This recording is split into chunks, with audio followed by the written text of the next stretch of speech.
friends, I am back today to do a very cute storytime book. This book is Meredith, the Witch Who Wasn't. It's by Dorothea Lachner and Christa Unzner.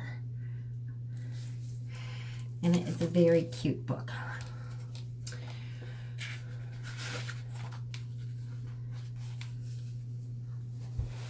Okay, are we ready? Oh, am I backwards than I usually am? I feel like it. Okay. Meredith was a witch who had a broomstick, but often as not, she chose to walk. She knew some spells, but she really liked to make things from scratch. She loved to sit on the rooftop at sunset, close to the clouds.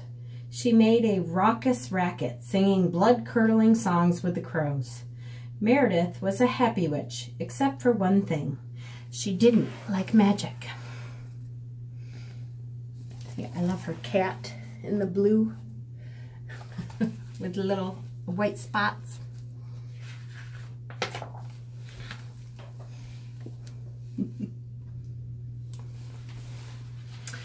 Witches have to work on their magic all the time, or they might forget the spells. So one afternoon, when Meredith wanted a pizza, she decided to try magic just to keep from getting rusty. Even though she preferred to make her pizza by hand, she forced herself to use a spell. Pomodorum, shimmy, shammy, shorum, something, something, corum. The oven rattled and clattered, smoked and splattered. What Meredith took out was burnt to a crisp, a smoking circle of soot. Her spell had gone wrong again. Maybe it was the something something part.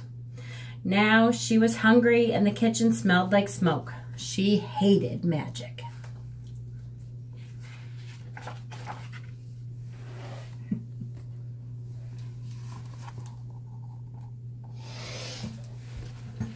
One day, Meredith built herself a fantastic house under the stairs. She pretended the house was high in the waving branches of a tree. She was having a wonderful time until the post witch came with an airmail letter. It was what she had been dreading. The annual assessment of witchly powers in magical spells. The last day of October in the gathering green. Spells begin at midnight. Don't be late. It wasn't an invitation. It was a command. All the witches would be there, showing off their newly invented spells and their old specialties. There was a test, and anyone who failed would be cast out of the witching society forever. And it was next week. Oh, for badness sake, cried Meredith. Now I'll have to study spells every day.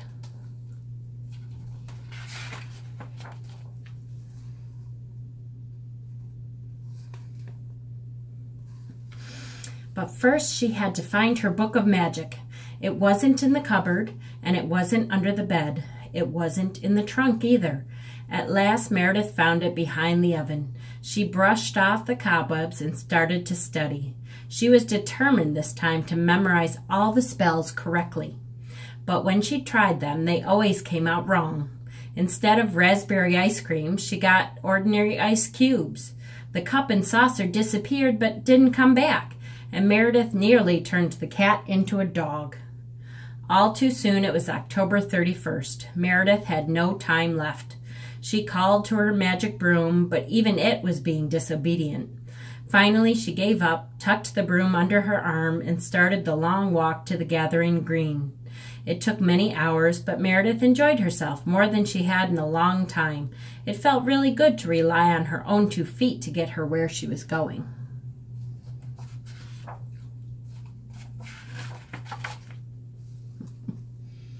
Here's all the witches.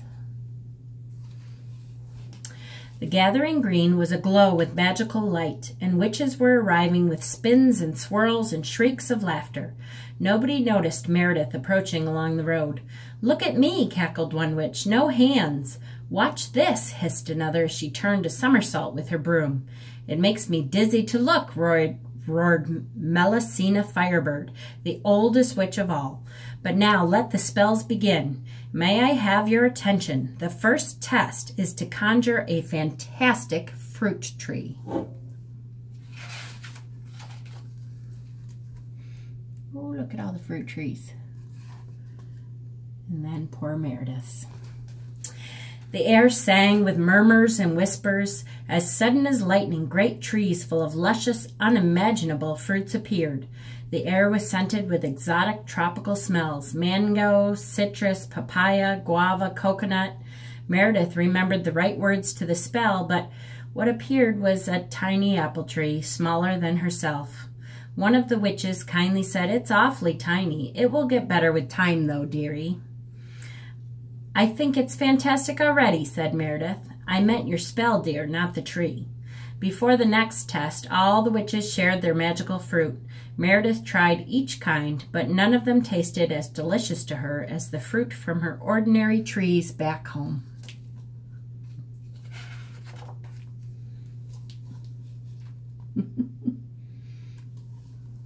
Oh, what's Meredith doing now? The next test was weather. Conjure a gentle rain and cheerful umbrellas, instructed Melusina Firebird. Meredith said the spell, but out came hailstones, followed immediately by a bank of fog, and finally a snowstorm. The other witches froze. Quickly they created a rain of cough drops. A witch consoled Meredith. "You'll have more success with fireworks," she said. Ooh, look at all the fireworks. So pretty. Wild and wondrous, the fireworks sizzled across the sky. Meredith conjured her strength and cast her spell, but all she could conjure was a sparkler, which glittered brightly for a few minutes, then fizzled out. "That was very sweet, my dear," said Melusina Firebird, "but it doesn't pass the test. I'm afraid we can't call you a certified witch." Poor Meredith.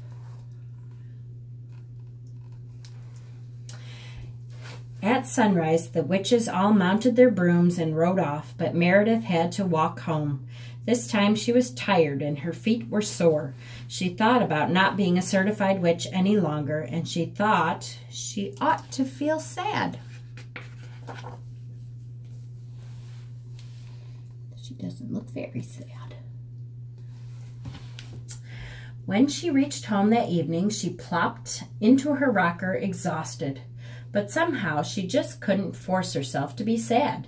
She kept getting ideas for things that she could do if she didn't have to study spells all the time.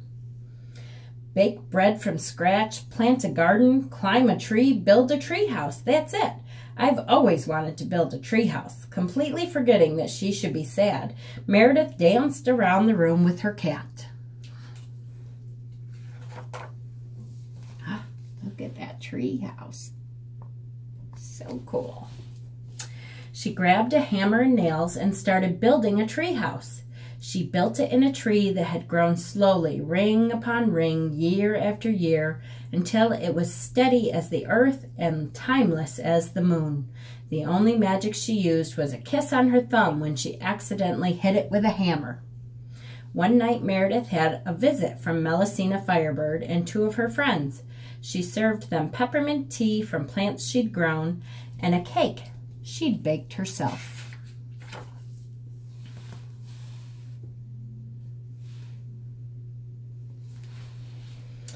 "Hauntingly delicious," Melusina declared. "Anyone who can build this house and bake this cake certainly has a magic touch. I hereby recertify you as a witch." "But I didn't use any spells," Meredith said. "Spells, bells," Melusina Firebird scoffed. "Your magic is more powerful than mere enchantments." "It's awfully slow," said Meredith, beginning to feel proud. "But it's long-lasting," said the wise old witch, and she took one more slice of cake before she and her cronies flew off into the sunrise. Meredith felt a grin spread across her face. She leapt upon her broom and spun a circle in the sky. Then she landed and used the broom to sweep her treehouse spotlessly clean of cobwebs. The end. Look at, there she goes. Right off the end. Hope you enjoyed this story time. I know I did. This is one of my favorites. Blessings, guys. Have a good weekend.